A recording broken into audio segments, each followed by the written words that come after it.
Hi guys! Welcome back to my channel. Today I'm sharing how I scored 90 in PTE Academic.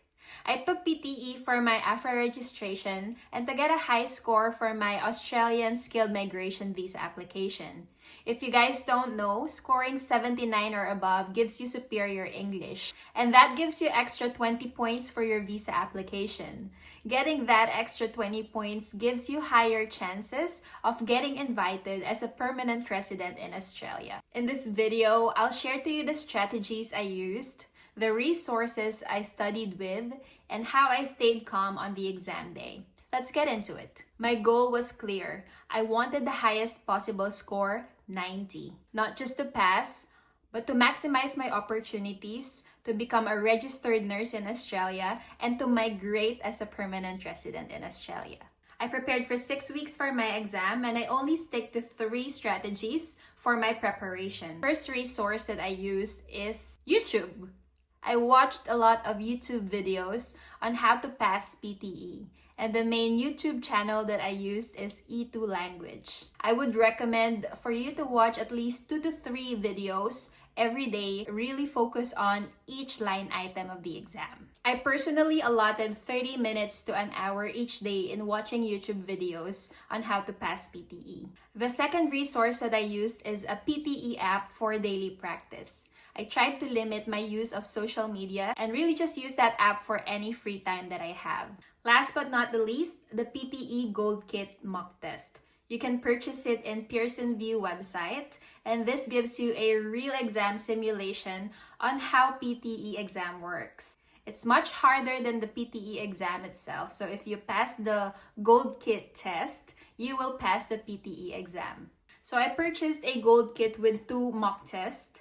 The first mock test I took 3 days before the exam, which gave me a gauge on how I'm faring with the line items. And I was able to work on the line items that I have the lowest score. Second mock test, I took the day before my exam. I took those 2 mock tests at the same time as my scheduled PTE exam the next day. And that gave me a confidence about the familiarity on the flow of the PTE exam. But the secret wasn't the resources. It was how I used them and what I chose to focus on. One of the smartest things that I did was to prioritize the tasks that carry the highest marks, because not all PTE tasks are equal.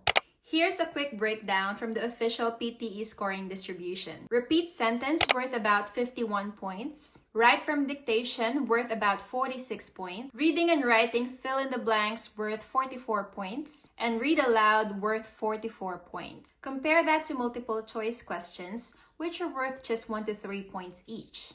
So if you're short on time, where should you focus? On the big 4.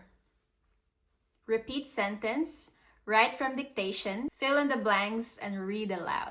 That's what I did. I practiced these every single day, and that made a massive difference. In speaking, fluency is more important than perfection. And read aloud, focus on smooth transition and clear pronunciation. And don't pause too much.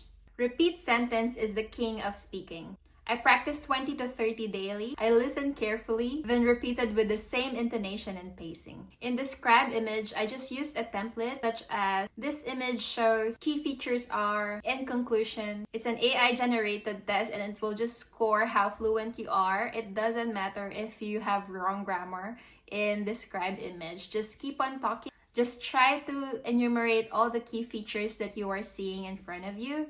And it doesn't matter if it doesn't make sense, as long as you keep on talking. That's the main secret in the scribed image. An eye-opener for me is when I watch a YouTube video about a Chinese national who got 90 in PTE, and all he did was to keep on talking in the described image part. He just enumerated all the things that he saw on the screen, and it doesn't matter if it doesn't make sense. As long as he keeps on talking nonstop, he actually got 90 in PTE. So I think confidence also plays a huge role in passing PTE. In read-tell lecture, I took notes, then summarized confidently using a template. Even if you make a mistake, just keep on going. The AI values fluency more than hesitation. For writing, I kept things structured and simple. In summarized written text, just write 1 sentence with 30 to 40 words. And it is important to use connectors like however, therefore, in addition, in conclusion, things like that. In essay, just use a fixed format. I would recommend for you to use a standard template for any topic. You just have to stick to the introduction, 2 to 3 body paragraph, and conclusion. It has to be 250 to 280 words. Spelling and grammar are critical. Don't overcomplicate it. Clear, error-free writing scores the highest. Reading was all about fill in the blanks because they carry the most weight. Fill in the blanks, reading and writing. I learned about academic collocations. For example, commit a crime, not do a crime. For reorder paragraphs, look for logical connectors and pronouns. In multiple choice, I didn't waste much time here because the scoring is low. If you're short on study time, put your energy into fill in the blanks. Listening can feel challenging, but again, I focus on high-weight tasks. Right from dictation, I practice this daily. Type quickly, check spelling, and replayed sentences in my head. In highlight incorrect words, I followed along closely and clicked the wrong word immediately. In summarized spoken text, I wrote 40 to 50 words with simple sentences. In fill in the blanks, I focused on spelling and grammar while listening. Every word matters. One misspelling can cost marks, especially in write from dictation. On exam day, my main focus is staying calm and confident. I told myself I've prepared, I know the strategies, now I just need to perform. I didn't panic if I made a small mistake. I just tried to move on fluently and confidently. And the result? I scored 90 in PTE. That meant I met my nursing registration English requirement and gained 20 extra visa points for skilled migration to Australia. So my final tip for you is to set a clear goal. It's important to set a higher goal for yourself, so even if you don't meet it, you still end up on a high score. So if you set 90 and you don't meet it, at least you end up with 89 or 85, which is still a high score. Second, work smart and not work hard. Focus on the highest weighted score in PTE. Again, focus on the big four. Repeat sentence, write from dictation, fill in the blanks, and read aloud. Third is practice daily and not occasionally. You have to create that momentum of getting used to all the exam types in PTE. Because if you know that you've practiced enough, that gives you extra confidence when you take the PTE exam itself. If you know you've practiced and prepared, you'll definitely feel confident on the exam day. And last but not the least, just stay positive and stay relaxed on the exam day. Even if you prepared enough and practice daily, if you're very nervous on the exam day, it will definitely affect your performance.